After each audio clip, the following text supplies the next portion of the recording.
9 experienced hikers, all dead. Their tent slashed open from the inside. Bodies found scattered in the snow, some with injuries so severe they resembled victims of a car crash.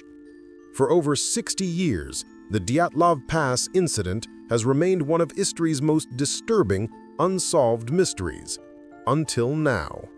In January 1959, a group of 10 university students and recent graduates assembled for an expedition into the northern Ural mountains of the Soviet Union. Led by 23-year-old Igor Dyatlov, this wasn't a casual hiking trip. Every member was an experienced skier and mountaineer. Their goal was to reach Mount Otorten, a journey that would earn them the highest certification in Soviet mountaineering. On January 23rd, the group departed by train, then by truck, reaching the last inhabited settlement on January 25th. From there, they would travel on skis into complete wilderness. The planned route was classified as Category 3, the most difficult designation, covering over 300 kilometers of brutal winter terrain. On January 28th, one member, Yuri Yudin, fell ill with severe back and leg pain. He made the decision to turn back. This choice saved his life. He would be the only survivor. The remaining 9 continued deeper into the mountains, unknowingly walking toward their deaths. For the next few days, everything proceeded normally. The group's diaries and cameras, later recovered, documented a standard expedition. They skied through forests, crossed frozen rivers, built supply caches. On February 1st, they began ascending the slopes of Kolatsiet, a mountain whose name translates to Dead Mountain in the local Mansi language. Late that afternoon, as weather conditions worsened, they made camp on the eastern slope of the mountain. They were roughly 1 kilometer from the summit. This would be their final camp. Something happened that night, something that made 9 experienced mountaineers cut their way out of their tent and flee into the frozen darkness wearing almost nothing. The group had arranged to send a telegram to their sports club upon their return, expected around February 12th. When no message arrived, no immediate alarm was raised. Delays were common on difficult routes. But as days turned to weeks, concern grew. On February 20th, the families demanded action. A search and rescue operation was organized. On February 26th, volunteer searchers discovered the tent on the slope of Dead Mountain. What they found made no sense. The tent was partially collapsed, buried by snow, but still standing. Inside, everything remained: warm clothes, boots, food, equipment, all the supplies they needed to survive. But the tent had been violently slashed open from the inside. Multiple cuts made with knives wielded in desperation. Outside, they found footprints, 8 or 9 sets of tracks leading down the slope toward the tree line, 1,500 meters away. The tracks told a strange story. The hikers had walked, not run.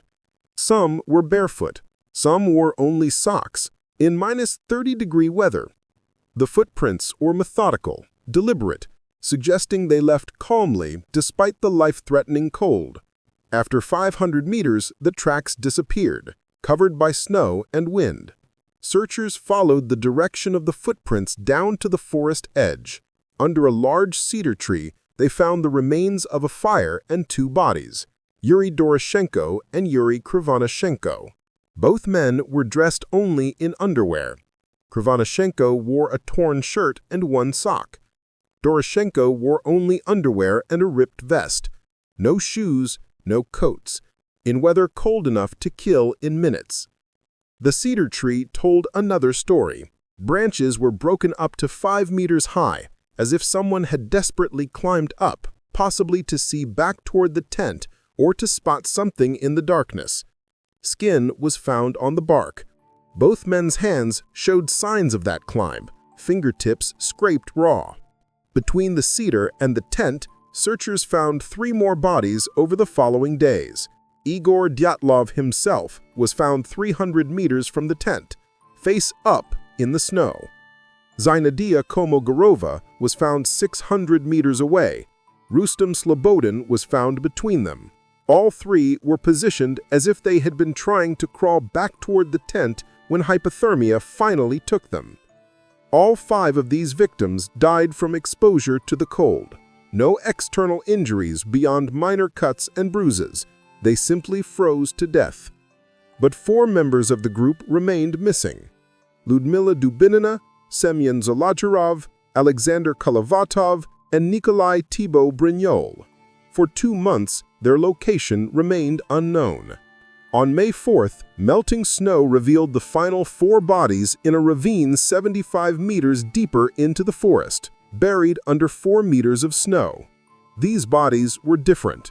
They were better dressed than the others, wearing layers of clothing that had been cut and torn from the first victims. But their injuries were catastrophic. Dubinina and Zolotarov both had massive chest fractures, ribs broken so severely that their chests had caved in. Thibault Brignol had major skull damage. The medical examiner noted these injuries were similar to what you'd see in a high-speed car crash, but there were no external wounds, no cuts, no bruises on the skin. The damage was entirely internal, caused by extreme blunt force trauma. 2 of the bodies had missing eyes.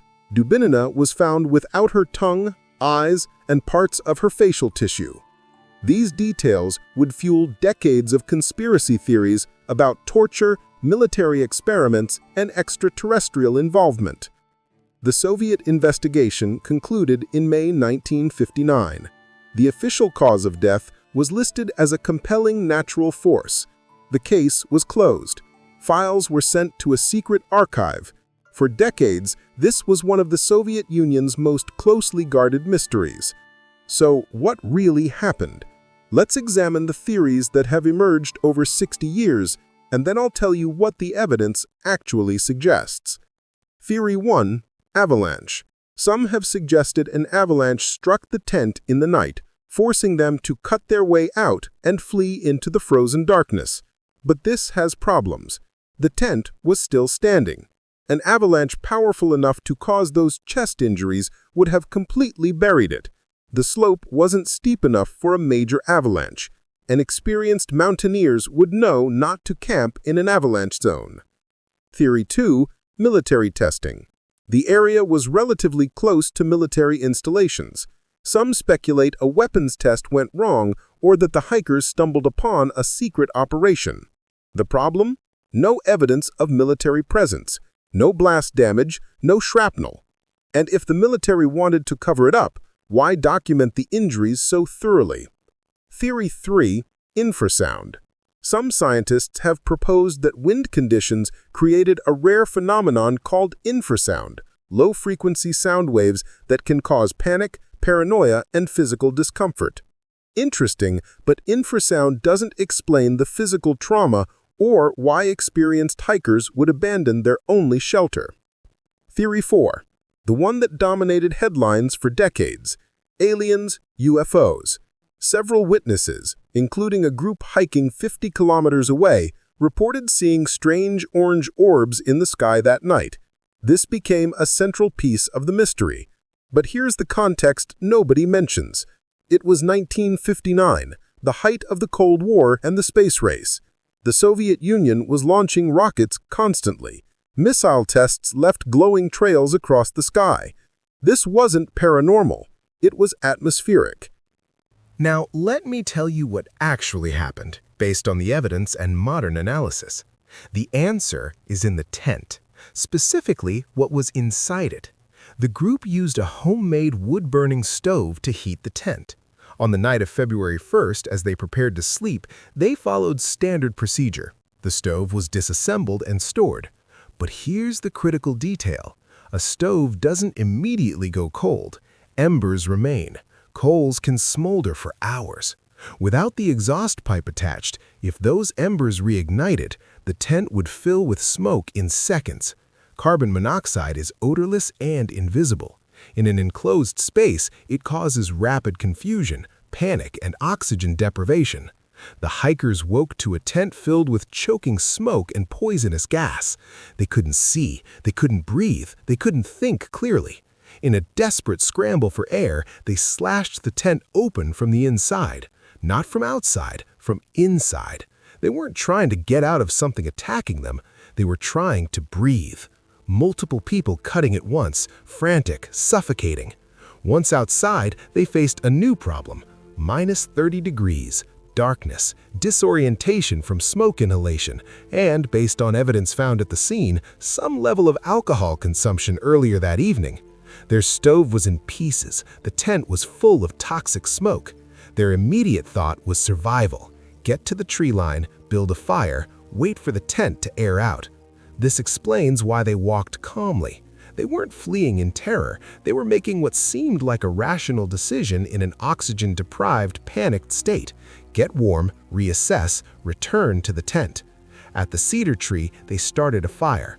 But in their condition, wearing almost nothing, hypothermia was already setting in. The two Uris died first, closest to the fire. The others, realizing the severity of the situation, tried to return to the tent. Dyatlov, Kolmogorova, and Slobodin made it part way before freezing to death. The final four, better dressed in clothes taken from the deceased, went deeper into the forest, perhaps looking for better shelter. Here's where the final tragedy occurred. In complete darkness in a forest under meters of snow, they either fell or were caught in a collapsing snow den. The impact explains everything. The chest fractures, the skull damage, the internal trauma with no external wounds. They didn't need an avalanche. They needed only a 4-meter fall onto compacted snow and ice.